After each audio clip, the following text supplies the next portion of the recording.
4 बजे की 40 breaking news और आज की पहली बड़ी खबर। पेट्रोल डीजल की बढ़ती कीमतों के खिलाफ कांग्रेस का हल्ला बोल। विजय चौक पर धरने पर पहुंचे राहुल गांधी। राहुल गांधी ने कांग्रेस नेताओं के साथ मिलकर सरकार के खिलाफ प्रदर्शन किया। प्रदर्शन में अधीर रंजन, शशि थरूर समेत तमाम वरिष्ठ नेता मौजूद रहे। आगे दूसरी बड़ी खबर।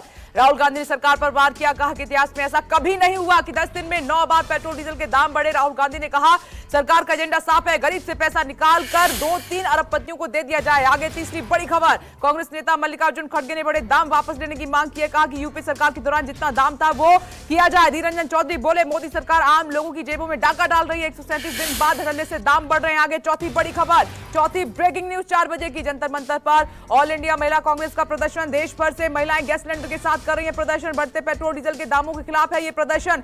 एनएसयूआई ने सरकार के खिलाफ जमकर नारेबाजी की है। 5वीं बड़ी खबर की ओर बढ़ते हैं जल्दी से। कांग्रेस के प्रदर्शन को लेकर केंद्रीय मंत्री गिरिराज सिंह ने कांग्रेस पर पलटवार किया है। कहा कि कांग्रेस महंगाई के मुद्दे पर क्या घेरेगी। यूपीए के कार्यकाल में महंगाई का सूचकांक कहां था। लोग देख रहे हैं कि विश्व युद्ध की तरह माहौल बना हुआ है। गिरिराज बोले कि कांग्रेस पहले अपना चेहरा आईने में देख ले, उसके बाद दूसरों को आईना दिखाए। आगे एक और बड़ी खबर। पेट्रोल डीजल की कीमतों में आज फिर बढ़ोतरी। पेट्रोल डीजल की कीमतों में 80 पैसे का इजाफा। 10 दिन में 9वीं बार बढ़े हैं पेट्रोल डीजल के दाम। 9 दिनों में पेट्रोल डीजल 6 रुपए 40 पैसे प्रति लीटर महंगा हो गया। दिल्ली में पेट्रोल की कीमत 101 रुपए 81 पैसे प्रति लीटर है। मुंबई में पेट्रोल का दाम पहुंच गया 116 रुपए 72 पैसे प्रति लीटर। आगे एक और बड़ी खबर, 7वीं ब्रेकिंग न्यूज। मोदी सरकार का बड़ा फैसला। नागालैंड, असम, मणिपुर के कई इलाकों में अफसफा हटेगा। गृह मंत्री अमित शाह ने ट्वीट करके जानकारी दी है। अमित शाह ने कहा कि दशकों बाद नागालैंड, असम और मणिपुर में अफसफा के तहत अशांत क्षेत्रों को कम करने का फैसला किया गया है। कानून को हटाने की मांग लंबे समय से की जा रही थी। अब आगे 8वीं ब्रेकिंग न्यूज का जल्दी से रुख करते हैं। कांग्रेस अध्यक्ष सोनिया गांधी ने लोकसभा में मोदी सरकार पर जमकर हमला बोला। सोनिया गांधी ने नरेंद्र मोदी सरकार पर मनरेगा को कमजोर करने का बड़ा आरोप लगाया। कहा कि मनरेगा जिसका कुछ लोगों ने कुछ साल पहले मजाक उड़ाया था, उसने कोविड-19 और लॉकडाउन में करोड़ों गरीब परिवारों को समय से सहायता पहुंचाई है। 9वीं बड़ी खबर आपकी टीवी स्क्रीन पर। यूपी में एक बार फिर सियासी हलचल बढ़ी है। बीजेपी की मदद से शिवपाल यादव राज्यसभा जा सकते हैं और शिवपाल के बीजेपी में शामिल होने की अटकलें काफी तेज हैं। कल शिवपाल यादव ने सीएम योगी से मुलाकात भी की थी। एसपी विधायकों की बैठक में ना बुलाए जाने से नाराज हैं। भतीजे अखिलेश यादव से नाराज चल रहे हैं शिवपाल यादव, इस पर भी नजर रहेगी। आगे 10वीं बड़ी खबर का रुख कर लेते हैं। एक और ब्रेकिंग न्यूज। कांग्रेस के G23 ग्रुप में कांग्रेस के असंतुष्ट नेताओं पर कमलनाथ का बड़ा बयान। कमलनाथ ने दावा किया है कि G23 नेताओं की सभी मांगें मान ली गई हैं और 3 महीने के भीतर पार्टी में बड़ा बदलाव हो सकता है। कांग्रेस की करारी हार के बाद सीडब्ल्यूसी की बैठक में बुलाई गई थी बैठक, और इस बैठक में G23 जो खेमा था वो संतुष्ट नहीं था। एक और 11वीं ब्रेकिंग न्यूज का रुख कर लेते हैं। बीजेपी के हमले पर केजरीवाल का बड़ा बयान। केजरीवाल बोले कि देश में केजरीवाल महत्वपूर्ण नहीं है, मैं बहुत छोटा आदमी हूं, आम आदमी हूं, देश के लिए मेरी जान भी हाजिर है। केजरीवाल ने अटैक को लेकर बीजेपी पर निशाना साधते हुए कहा कि गुंडागर्दी से देश के युवकों में गलत संदेश जाता है। 12वीं ब्रेकिंग न्यूज अब आपकी टीवी स्क्रीन पर। सीएम केजरीवाल के घर पर हमले का मामला है। हाईकोर्ट पहुंची आम आदमी पार्टी। एसआईटी से मामले की जांच कराने की मांग है। कश्मीर फाइल्स फिल्म को लेकर दिल्ली विधानसभा में दिए केजरीवाल के बयान पर सीएम के गेट पर लगे सीसीटीवी कैमरे तोड़ दिए गए थे। कल की एक खबर है। आगे एक और बड़ी खबर। अरविंद केजरीवाल के घर हुई ताबड़तोड़ तोड़फोड़ मामले में अब तक 8 लोगों को गिरफ्तार किया गया है। बाकी आरोपियों की तलाश में पुलिस लगातार छापेमारी कर रही है। मनीष सिसोदिया समेत कई आप नेताओं ने दिल्ली पुलिस की कार्रवाई पर सवाल खड़े किए। सिसोदिया ने अटैक को लेकर बीजेपी पर जमकर निशाना साधा।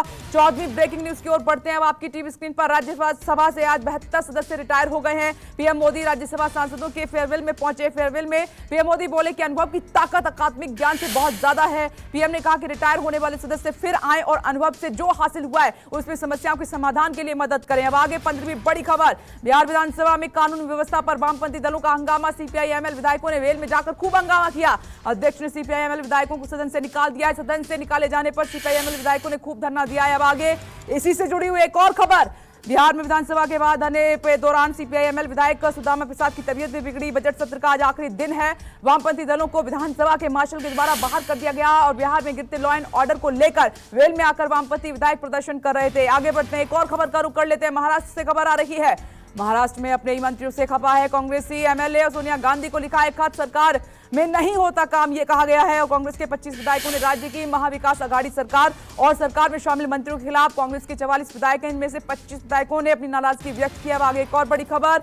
जयपुर को दहलाने की साजिश नाकाम हुई है। चित्तौड़गढ़ पुलिस ने 3 शातिर बदमाशों को गिरफ्तार किया है। सीरिया ब्लास्ट की थी प्लानिंग। और आरोपियों के बारे में, आरोपियों के कार से बम बनाने का सामान, टाइमर और करीब 10 किलो आरडीएक्स बरामद हुआ है। आरोपियों से पूछताछ लगातार जारी है।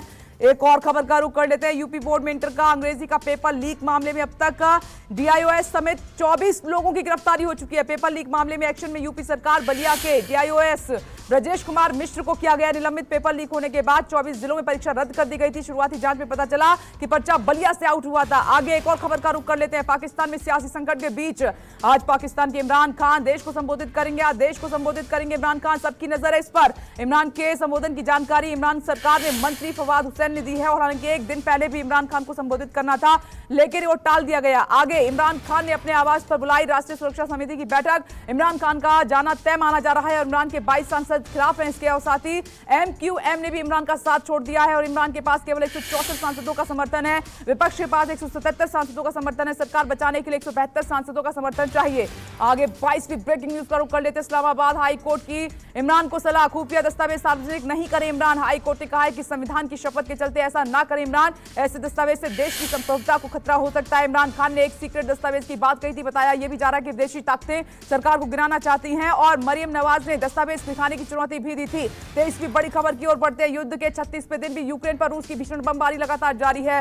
रूस लगातार यूक्रेन के शहरों पर कर रहा है हमले। रूसी हमले से तबाह हुए यूक्रेन के कई शहर कीव, खार्किव, डोनबास पर भयंकर गोलीबारी हो रही है और कीव में एक के बाद एक कई धमाकों की आवाज भी सुनाई दे रही है। 24वीं ब्रेकिंग न्यूज का रुख कर लेते हैं। खार्किव में रूस ने बहुत बड़ी एयर स्ट्राइक की है जिसमें पूरा खार्किव शहर दहल उठा है और रूस की तरफ से खार्किव गैस पाइपलाइन पर कई मिसाइलों से हमला किया गया। धमाका इतना जोरदार था कि पूरा आसमान रोशनी से भर गया। आगे एक और खबर, यूक्रेन में रूस ने बहुत बड़ा हमला किया है। निप्रो शहर के ऑयल डिपो पर रूस ने एक साथ कई मिसाइलें दागी हैं।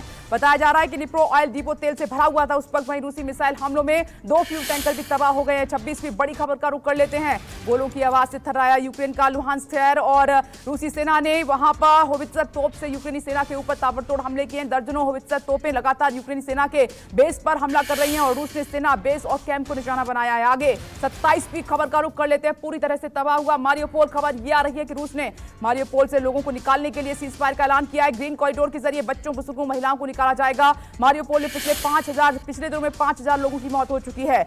रूसी सेना में विद्रोह की खबर सामने आई है। ब्रिटिश खुफिया एजेंसी के एक वरिष्ठ अधिकारी ने बड़ा दावा किया है। ब्रिटिश अधिकारी के मुताबिक रूसी सैनिकों ने यूक्रेन में आदेशों को मानने से मना कर दिया है। रूसी सैनिकों ने मॉस्को से जारी आदेशों का बहिष्कार करना शुरू कर दिया है। ये चिंतित खबर है। आगे 29वीं बड़ी खबर, रूस की खूंखार स्पाइनर पकड़ी गई है। नन से बनी शूटर ने 40 से ज्यादा यूक्रेनियों का मर्डर किया है और यूक्रेनी सेना ने महिला स्पाइनर को गिरफ्तार करने का दावा किया। स्पाइनर का नाम इरिना बताया जा रहा है। इरिना अलगाववादियों के साथ मिलकर यूक्रेनी सैनिकों को मारती थी। आगे एक और खबर, 30वीं बड़ी खबर, युद्ध को लेकर जेलेंस्की का बड़ा दावा। जेलेंस्की बोले कि डोनबास पर बड़े हमले की तैयारी कर रहा है रूस। जेलेंस्की बोले कि रूस अब अपना ध्यान राजधानी कीव से हटाकर यूक्रेन के पूर्वी हिस्से में डोनबास पर केंद्रित कर रहा है। 31वीं बड़ी खबर की ओर बढ़ते हैं।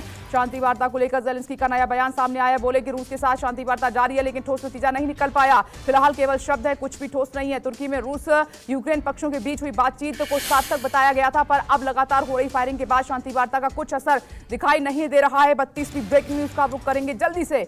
अमेरिका के एक खुफिया अधिकारी का खुलासा कि रूसी राष्ट्रपति व्लादिमीर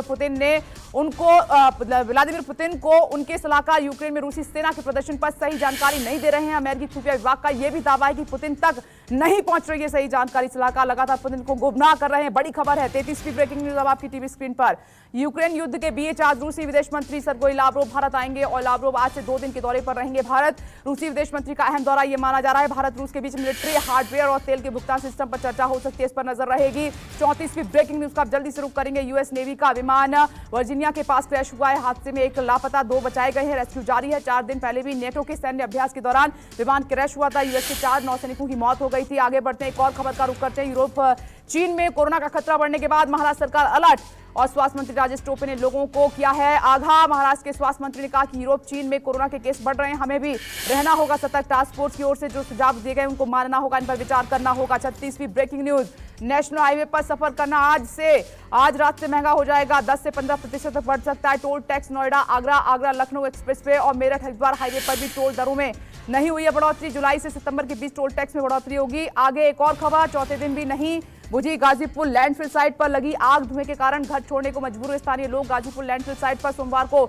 आग लगी थी। जांच में अधिकारियों की लापरवाही भी सामने आई है। एमसीडी पर लगाए 50 लाख का जुर्माना। आगे 38वीं खबर का रुख कर लेते हैं। बिहार के कैमूर में शराब से लदी कार पलट गई, कार सवार शराब तस्कर मौके से फरार। मौके पर पहुंचे ग्रामीण कार में मौजूद घायलों को देखने की जगह शराब लूटने में व्यस्त नजर आए और जिनका वीडियो भी सामने आया है। वीडियो में कार से शराब की पेटी और शराब की बोतलों को महिला पुरुष लेकर भागते हुए नजर आए हैं। 39वीं ब्रेकिंग न्यूज की ओर बढ़ते हैं। दिल्ली के संजय गांधी ट्रांसपोर्ट नगर में सीवर में फंसकर 4 लोगों की मौत हो गई थी। राष्ट्रीय मानवाधिकार आयोग ने मांगी दिल्ली सरकार से रिपोर्ट। एमटीएनएल के 3 कर्मचारी केबल सही करने के लिए सीवर में उतरे थे, जहरीली गैस से हो गई उनकी मौत। आगे एक और खबर 40वीं ब्रेकिंग न्यूज का रुख कर लेते हैं। दिल्ली में गर्मी का प्रकोप जारी है। दिल्ली में 41 के पार पहुंचा पारा, लू भी चली, लोग धूप से अपना बचाव करते हुए नजर आए। मौसम विभाग की माने तो अगले 4 से 5 दिनों में भयंकर लू चलेगी। यूपी में इस पार पड़ेगी जबरदस्त गर्मी। लखनऊ में पारा 40 के पार, राजस्थान का चुरू 43 डिग्री है। यहां पर तापमान सबसे गर्म इलाका रहा है। ये है 4 बजे की 40वीं ब्रेकिंग न्यूज।